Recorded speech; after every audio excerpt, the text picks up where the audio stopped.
और फिर जिनके हाथ नहीं होते, नसीब तो उनका भी होता है ना। Hello everyone, namaste, welcome to my channel magical life with Megha. I hope कि आप सब लोग बिल्कुल ठीक होंगे। तो आज जो मैं बात कर रही हूँ तो वो आज कोई एक स्पेशल टॉपिक नहीं है, जस्ट मेरे माइंड में एक चीज़ आ रही थी। एक वैसे ही कहते हैं ना, कभी कभी किसी की कुछ कही हुई बात जो है ना अचानक से माइंड में आ जाती है। तो वही चीज़ मेरे माइंड में ऐसे ही आ रही थी, तो मैंने ये सोचा कि मेरे साथ ही नहीं हुआ होगा ऐसा, हो सकता है आप में से बहुत सारे लोग भी इस चीज़ से रिलेट करें। जैसे कभी कभी कुछ किसी की लाइफ में कुछ ख़राब चल रहा होता है, कुछ अच्छा नहीं चल रहा होता, जो कि जैसे कहना चाहिए कि टाइम उसके फेवर में नहीं होता है ना। तो अगर कोई सामने वाला आकर आपको ये कह दे कि शायद तुम मंदिर नहीं जाते होंगे और शायद तुमने पूजा पाठ ठीक से नहीं किया होगा, तो इसलिए भगवान तुम्हारी नहीं सुनते, इसलिए तुम्हारी जो लक लाइन है वो ख़राब है, इसलिए तुम्हारा जो हाथ की रेखाएं है ना वो ख़राब है, क्योंकि तुम मंदिर नहीं जाते। तो आज तो मुझे सुन के वो चीज़ हंसी आती है, पर उस टाइम मेरे लिए एकदम शॉकिंग था कि मतलब किसी को ऐसा भी नहीं लग सकता।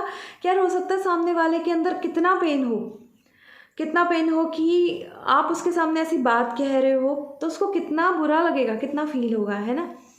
कई बार कुछ लोग जो है ना आपको एडवाइस करना चाहते हैं, पॉजिटिव तरीके से आपको एडवाइस करना चाहते हैं कि आप ये अगर उपाय करोगे तो आपकी चीज़ें सॉल्व हो जाएंगी, आपकी प्रॉब्लम सॉल्व हो जाएगी। पॉजिटिव तरीका होता है, वो उसकी बात नहीं करी, वो तो एक अलग चीज़ हो गई। पर हाँ, कुछ लोगों का ऐसा होता है कि हमारा तो सब बढ़िया चल रहा है और ये जो सामने वाला है ना, इसको तो लगता है भगवान ने इसके लाइफ में, इसके नसीब में कुछ अच्छा लिखा ही नहीं। और ये जो सफ़र कर रहे हैं अपनी लाइफ में इसलिए कि रोज़ मंदिर नहीं जाते, रोज़ पूजा पाठ नहीं करते हैं, या फिर कोई ऐसी विधि ज़रूर मिस हो जाती होगी इनसे जो कि हम करते हैं और हमारी लाइफ तो स्मूथ है और ये नहीं करते। पर वो उसको ना एक पॉजिटिव तरीके से नहीं कहते, वो उसको कहते हैं एक नेगेटिव तरीके से, जैसे तुमने कोई पाप कर दिया है, जैसे तुम भगवान के लिए कोई एक रिजेक्टेड चीज़ हो जो तुम्हें एक साइड में किया हुआ है भगवान ने। तो भाई अगर किसी का नसीब खराब है, देखिए सबका नसीब एक जैसा नहीं होता, अगर किसी का नसीब खराब है तो वो उसके कर्म होंगे, हो सकता है उसके पास लाइफ के कुछ कर्म होंगे, है ना, कुछ इस लाइफ के भी कर्म हो सकता है, जाने अनजाने कुछ मिस्टेक्स हों या कुछ भी चीज़ें हैं। पर अगर आप मंदिर जाके भी आप सब कुछ करते हैं, तब भी सारी चीज़ें करने के बाद भी आप इस तरह की चीज़ें किसी को, आप इस तरह का कमेंट किसी के लिए पास कर देते हैं कि इनकी लाइफ में इसलिए कुछ अच्छा नहीं हो रहा क्योंकि मंदिर नहीं जाते, क्योंकि ये रोज़ पूजा पाठ नहीं करते। भाई अगर भगवान ने सुननी होती है ना, मतलब आपका कुछ किसी चीज़ के लिए टाइम आपके फेवर में है, भगवान आपकी लाइफ में कुछ मैनिफेस्ट करवाना चाहते हैं, तो वो उस इंसान की भी सुनी जाती है जो कि मुंह से बोल नहीं सकता, जो कि डम होता है, वो बोल ही नहीं सकता। तो उसकी क्या भगवान सुनते नहीं है?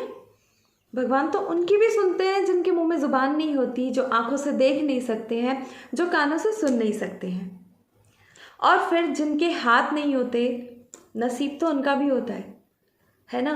तो मेरा ये चीज़ कहने का सिर्फ इतना मतलब है कि अगर आपकी लाइफ में सब कुछ स्मूथ चल रहा है, सब कुछ बढ़िया चल रहा है, बहुत अच्छी बात है, बहुत मतलब कहना चाहिए कि बहुत सारी ब्लेसिंग्स हों आपके घर में, बहुत सारी खुशियाँ आएँ आपके घर में। पर अगर किसी दूसरे का आपके सामने कुछ खराब हो रहा है, तो इसका मतलब ये नहीं कि भगवान ने उन्हें रिजेक्ट किया हुआ है। इसका मतलब ये है, हो सकता है भगवान उनकी परीक्षा ले रहे हों, हो सकता है उनके कुछ ऐसे पुराने कर्म हों जो कि कट रहे हों, है ना।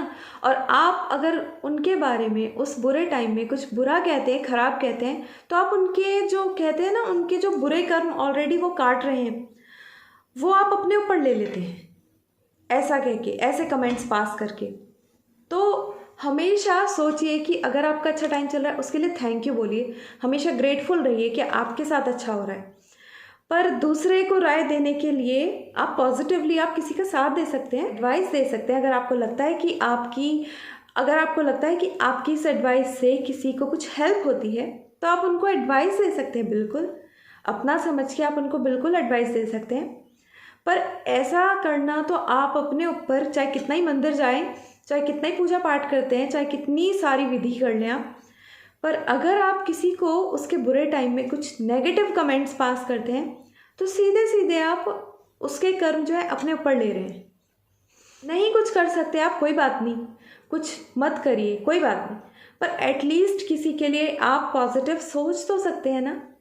इनफैक्ट मैं तो ये कहती हूँ, आपके साथ कुछ अच्छा हो रहा है लाइफ में, एक छोटी से छोटी चीज़ के लिए भी आप ग्रेटफुल हो जाइए कि आपकी लाइफ में आपको पानी तक भी मिल रहा है ना आपके पास रखा हुआ, तो आप ग्रेटफुल हो जाइए कि आपको ऐसे इजीली पानी आपके घर में पीने के लिए मिल रहा है, आपकी सांसें मिल रही हैं, आप उन चीज़ों के लिए ग्रेटफुल हो जाइए। पर अगर आपके सामने कोई ऐसा इंसान है ना जिसकी लाइफ में कुछ भी गलत चल रहा है, कुछ भी अच्छा नहीं चल रहा है, कोई ऐसी प्रॉब्लम चल रही है, तो उसको इंटेंशनली नेगेटिव कमेंट्स मत दीजिए।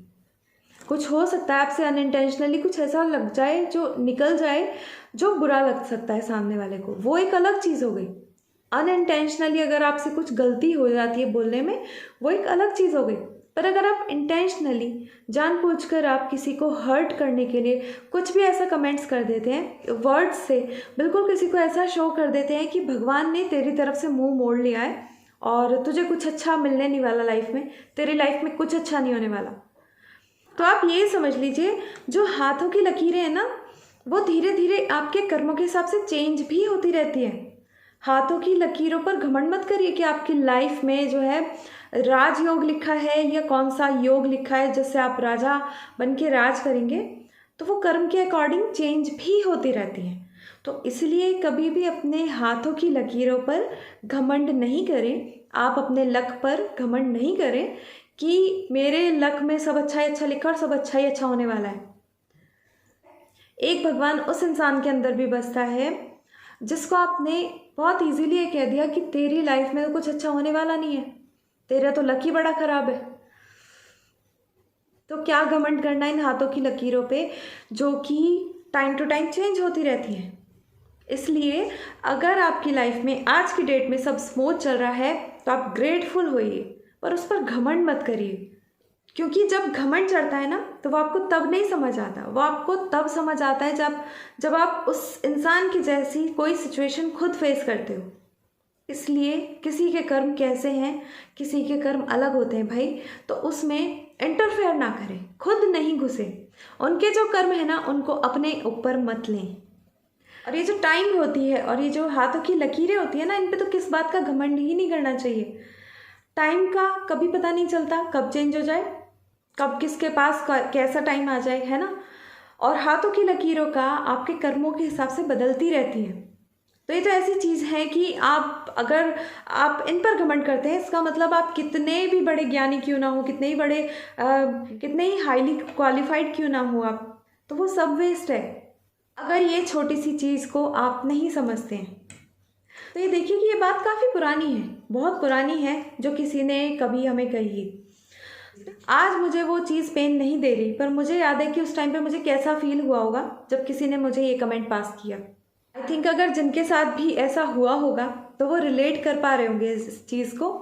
और मैं कहती हूँ जब अच्छा टाइम है ना, दिल खोल के शुक्रिया अदा करो, दिल खोल के ग्रेटफुल हो, पर उस चीज़ का घमंड बस कभी मत करना।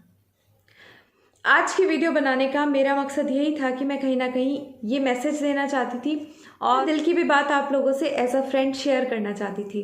तो अब मैं करती हूँ अपनी इस वीडियो को यहीं पर एंड। आई होप कि मेरा ये वीडियो आपको पसंद आया होगा, और पसंद आया हो तो प्लीज़ मेरी वीडियो को लाइक शेयर सब्सक्राइब करते जाएं। तो फिर मैं मिलती हूँ अपनी नेक्स्ट वीडियो में और भी इंटरेस्टिंग टॉपिक्स के साथ। सो तब तक के लिए आप रखिए अपना बहुत सारा ख्याल। So stay connected, thanks for watching, bye bye.